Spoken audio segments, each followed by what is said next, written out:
कि पटना में बिहार में एक बार फिर से बगावत के सुर नजर आने लगे हैं। नीतीश के आवास के बाहर पोस्टर लगाए गए हैं।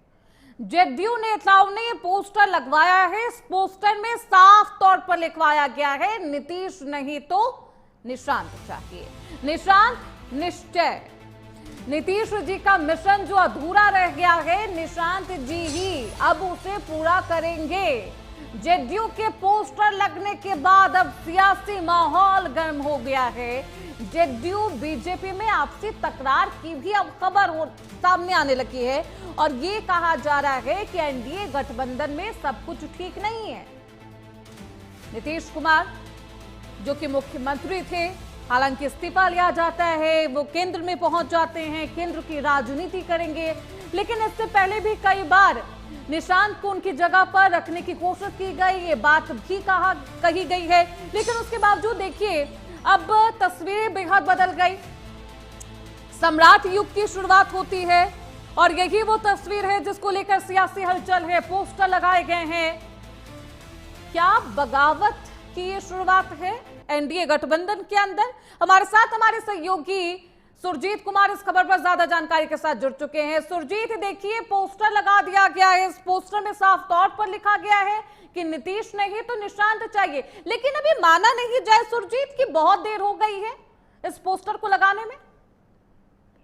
बिल्कुल, जिस तरीके से मुख्यमंत्री नीतीश कुमार ने यहाँ पे इस्तीफा दिया है और उसके बाद अब नए मुख्यमंत्री सम्राट चौधरी ने यहाँ पे शपथ ग्रहण कर लिया, तो निश्चित तौर पे जो पोस्टर लगा है वो देर हो गए हैं। लेकिन यहाँ पे आज भी जो जेडीयू के कार्यकर्ता हैं, जेडीयू के जो नेता हैं और उसके साथ साथ तमाम बिहारी हैं जो ठगा हुआ महसूस कर रहे हैं, क्योंकि जिस तरीके से 2025 का जो विधानसभा चुनाव हुआ था उसमें साफ तौर पर नारा लगाया गया था कि 2025 से 30 मुख्यमंत्री नीतीश कुमार ही रहेंगे, और ऐसे में मुख्यमंत्री नीतीश कुमार अगर राज्यसभा की ओर रुख किए हैं तो वहां पे सभी लोगों की मांग है कि यहाँ पे जो है पूर्व मुख्यमंत्री जो नीतीश कुमार है के बेटे निशांत कुमार है, उनको अब जो है बिहार का मुख्यमंत्री बनाया जाए। अब धीरे धीरे जो कलह है वो अब जो पहले छिपा हुआ था वो धीरे धीरे बाहर निकलता हुआ नजर आ रहा है। लेकिन अब तो ये भी सवाल है कि निशांत को डिप्टी सीएम का ये पद तो ऑफर किया गया। अब ये कहा गया कि बात अंदर की है, जदयू पार्टी की जब बैठक होती है तो निशांत खुद ही ये कहते हैं कि वो डिप्टी सीएम का पद नहीं लेना चाहते, तो डिप्टी सीएम पद को लेकर वो मना करते हैं, इनकार करते हैं। अब जदयू पार्टी की तरफ से ये पोस्टर लगाया जा रहा है, इसे किस तरीके से देखा जाए? क्या ये मात्र पोस्टर है, पोस्टर वॉर आपको देखने को मिल रहा है, या फिर कोई ये सियासी संदेश देने की कोशिश कर रहे हैं? बिल्कुल, जिस तरीके से पोस्टर लगाए जा रहे हैं और अंदर खाने से जो जेडीयू के तमाम जो नेता हैं, कुछ अगर बड़े नेताओं की बात छोड़ दी जाए तो जेडीयू के जो तमाम नेता है, कार्यकर्ता है, वो अंदर खाने में बातचीत भी कर रहे हैं कि नीतीश के अलावा बिहार का मुख्यमंत्री सिर्फ निशांत ही होना चाहिए, क्योंकि हमारे नेता के नाम पे वोट मांगा गया और जो प्रचंड बहुमत आई है बिहार विधानसभा चुनाव में वो हमारे नेता के नाम पे आई है। ऐसे में यहाँ पे निशांत कुमार को उप मुख्यमंत्री का कुर्सी दिया जा रहा था, जिसमें कि वो कंफर्टेबल नहीं थे। निशांत चाह रहे थे कि उनको मुख्यमंत्री की कुर्सी मिले, लेकिन तो वो क्या अब नीतीश कुमार के बेटे निशांत कंफर्टेबल हैं मुख्यमंत्री की कुर्सी को लेकर, मुख्यमंत्री पद को लेकर? पहले तो ये कहा जाया था कि निशांत के पास वो अनुभव नहीं है, पहले वो अनुभव ग्रैब करेंगे, एक्सपीरियंस ग्रैब करेंगे, उसके बाद हो सकता है कोई अच्छी उपाधि उन्हें दी जाए सरकार के अंदर। लेकिन अब ये सीधे पोस्टर लगा दिया गया, अब कंफर्टेबल है निशांत? श्रुति, बिल्कुल, जिस तरीके से पोस्टर लगा के मांग की जा रही है और बात की जा रही है, जिस तरीके से पहले के निशांत की अगर हम बात करें तो पहले निशांत कुमार से अगर बातचीत की जाती थी कि वो राजनीति में आएंगे कि नहीं, इसके बाद वो भड़क जाते थे और सीधे सीधे कोई बातचीत नहीं करते थे। उन राजनीति के नाम से वो भड़कते थे, लेकिन जब से उन्होंने जेडीयू ज्वाइन की है तब से वो लगातार जेडीयू दफ्तर पहुंच रहे हैं, कार्यकर्ताओं के साथ बैठक कर रहे हैं, तमाम तरह की रणनीति बना रहे हैं। तो इसको देखकर बिल्कुल कहा जा सकता है कि जो निशांत कुमार है एक बड़ी जिम्मेदारी लेने के लिए तैयार है और वो कैपेबल भी है और एक पढ़े लिखे व्यक्ति हैं, साफ सुथरे छवि के हैं, तो निश्चित तौर पे निशांत में वो सारी काबिलियत है जो बिहार की मुख्यमंत्री में होना चाहिए और यही मांग जो है लगातार जेडीयू के कार्यकर्ता और नेता करते आ रहे हैं। जी हाँ, बहुत शुक्रिया सुरजीत आपका इन तमाम जानकारियों के लिए। आगे भी रुख करेंगे सुरजीत, आप बने रहिए हमारे साथ। तो देखिए, अब सम्राट युग की शुरुआत हुई, लेकिन जेडीयू पार्टी में खलबली है और इस पोस्टर के जरिए ये मांग की जा रही है कि अगर नीतीश नहीं तो निशान। चलिए खबरों बढ़ते आगे। पटना में महिला आरक्षण बिल पर सियासी माहौल बेहद गर्म है। इंडिया गठबंधन के खिलाफ पोस्टर लगाए गए हैं।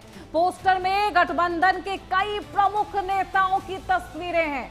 पोस्टर में द्रौपदी चीरहरण का दृश्य दर्शाया गया है। भगवान कृष्ण के रूप में पीएम मोदी हैं और यहां पर मल्लिका अर्जुन को महिला की कुर्सी खींचते हुए दिखाया जा रहा है। वो पोस्टर आपको दिखाएंगे। ये पोस्टर बेहद विवादित इसलिए भी है क्योंकि कांग्रेस पार्टी को यहां पर महिला विरोधी विचारधारा के साथ दिखाया जा रहा है। इसी पूरे पोस्टर को लेकर सियासी माहौल बेहद गर्म है।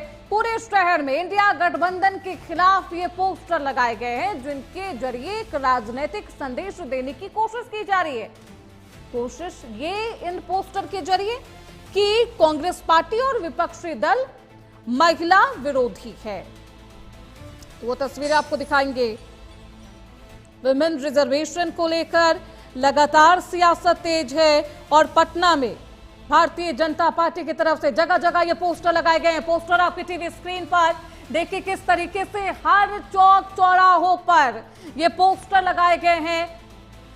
यहां पर प्रधानमंत्री मोदी को कृष्ण के रूप में दिखाया गया है, भगवान कृष्ण के रूप में यहां पर आप प्रधानमंत्री मोदी को देख पाएंगे।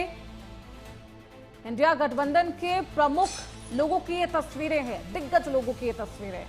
इन तस्वीरों में लालू प्रसाद यादव भी हैं और कई दिग्गज नेता। तो एक राजनीतिक संदेश देने की यहां पर कोशिश की जा रही है। महिला विरोधी नैरेटिव भारतीय जनता पार्टी की तरफ से ये कहा जा रहा है कि इंडिया गठबंधन महिला विरोधी मानसिकता के साथ लगातार ये काम कर रहा। हालांकि इंडिया गठबंधन की तरफ से ये दावा किया जा रहा है कि महिला विरोधी विचारधारा, ये मानसिकता भारतीय जनता पार्टी की है, लेकिन तमाम चौक चौराहों पर ये पोस्टर लगाए गए हैं। इस पोस्टर से सियासी माहौल एक बार फिर से गर्म हो चला है। ये तस्वीरें आपकी टीवी स्क्रीन पर। सुरजीत हमारे साथ लगातार बने हुए हैं। सुरजीत, पोस्टर में क्या कुछ दिखाने की यहाँ पर कोशिश की गई है इस पोस्टर को लेकर इंडिया गठबंधन के नेताओं की तरफ से, क्योंकि लालू प्रसाद यादव की भी यहाँ पर तस्वीरें हैं, क्या कुछ प्रतिक्रिया आई है इंडिया गठबंधन की तरफ से? श्रुति, बिल्कुल आज जो है नारी शक्ति बंधन अधिनियम के खिलाफ जो है यहाँ पे जिस तरीके से विपक्ष ने वोट किया और उसके बाद जो है बिहार में सियासत गर्म है। और आज जो है बिहार के पटना के जो तमाम सड़कें हैं, तमाम सड़कों पे पोस्टर लगा हुआ है और उसका संदर्भ जो है महाभारत से लिया गया है, जिसमें कि इंडी गठबंधन के जो तमाम नेता हैं उनको यहाँ पे कौरवों के रूप में दिखाया गया है और दूसरी तरफ से प्रधानमंत्री नरेंद्र मोदी को यहाँ पे भगवान श्री कृष्ण के रूप में दिखाया गया है। और ये बताया गया है कि जो है इंडी गठबंधन के जो लोग हैं वो किस तरीके से महिला विरोधी काम करते हैं और तमाम जो है महिला विरोधी काम कर रहे हैं। और इसी बात को भुनाने की यहाँ पे कोशिश की जा रही है कि इस चूंकि अभी कई राज्यों में चुनाव होने हैं और चुनाव में जिस तरीके से बिहार में महिला वोटरों ने एनडीए का साथ दिया और उसके बाद प्रचंड जीत मिली, उसी को देखते हुए ये महिला बिल में जिस तरीके से यहाँ पे इंडी गठबंधन के लोगों ने विरोध किया उसको भुनाने की यहाँ पे कोशिश की जा रही है। और यहाँ पे तमाम लोगों को यहाँ दिखाया जा रहा है। लालू प्रसाद यादव है, तेजस्वी यादव है, यहाँ पे एक महिला प्रियंका गांधी को भी दिखाया गया है, वो भी महिला विरोधी के रूप में। तो निश्चित तौर पे इसका बेनिफिट जो है आने वाले चुनाव में एनडीए गठबंधन को मिलेगा। जी अब सवाल तो यही है, इस पोस्टर के जरिए क्या कुछ फायदे मिल पाते हैं, चाहे वो भारतीय जनता पार्टी की बात करें या फिर इंडिया गठबंधन की बात करें क्या? क्योंकि भारतीय जनता पार्टी की तरफ से इस तरीके के पोस्टर लगाए गए हैं और इस पूरे पोस्टर को लेकर सियासी संग्राम में। बहुत शुक्रिया सुरजीत आपका इन तमाम जानकारियों के लिए। तो पटना में महिला आरक्षण बिल को लेकर आक्रोश